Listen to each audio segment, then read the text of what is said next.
तो ये याद रखिएगा कि बिज़नेस ये नहीं होता कि मैं पैसा कमाने के लिए बिज़नेस शुरू करूँगा। अब जो भी पैसा कमाने के लिए बिज़नेस शुरू करेगा, वो फेल हो जाएगा। जी अस्सलाम वालेकुम, आपके कीमती वक्त का शुक्रिया। ये वीडियो क्लिप हमारे live programme business growth club का हिस्सा है और आप इसे वॉच कर रहे हैं। अगर आप भी बिजनेस ग्रो करना चाहते हैं, बिजनेस सीखना चाहते हैं, लाइव ट्रेनिंग लेना चाहते हैं, तो इसी वीडियो की डिस्क्रिप्शन में कंप्लीट मालूमात हैं, वहाँ नंबर भी मौजूद है, आप उनसे रब्ता करके मज़ीद मालूमात ले सकते हैं। रुक जाएगा, क्योंकि पैसा कमाना उसका मकसद है।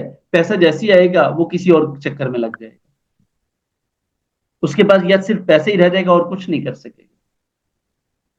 बेसिकली बिजनेस है कि आपने सोसाइटी में कंट्रीब्यूट क्या करना है।